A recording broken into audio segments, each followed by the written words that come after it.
presented by Tara Chandi।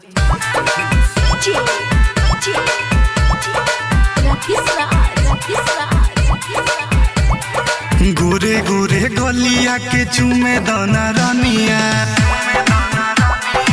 आए हाय गोरे गोरे गलिया के चूमे दाना रानिया, आए हाय गेंदा के फूल जैसन खिलल बा जवनिया, गोरे गोरे गलिया के चूमे दाना रानिया, गोरे गोरे गलिया के चूमे दाना रानिया, आए हाय गोरे गोरे गलिया के चूमे दाना धनिया।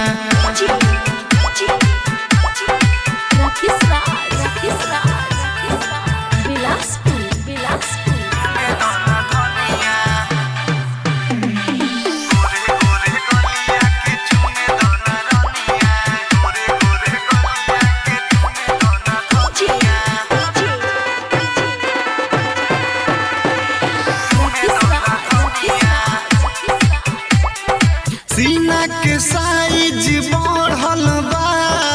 ओढ़ल जवानी तुहार चढ़ल बा, नैना नसीली तुहार पागल करे, देखी के मनवा बिगड़ल बा,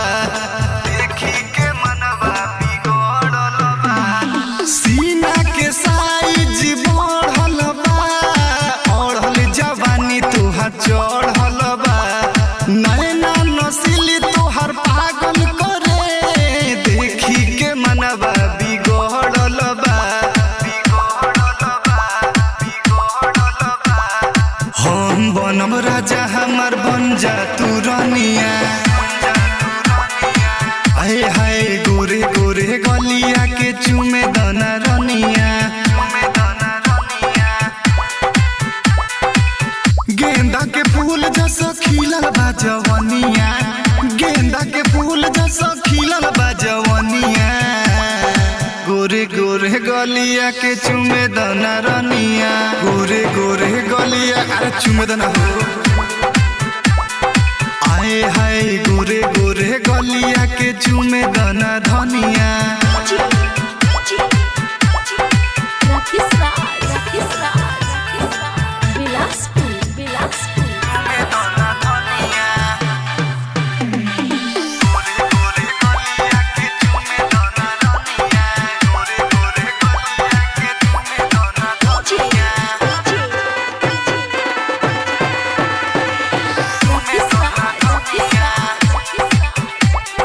लागे नसीली जैसा हो, खूब उड़ाब तू पैसा हो,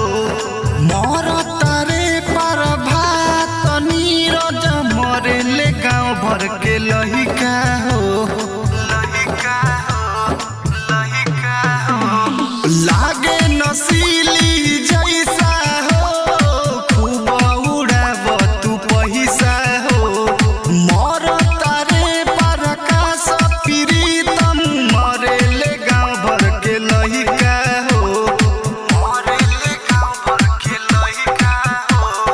सूत जा तू भुइया काटे द हमके चनिया,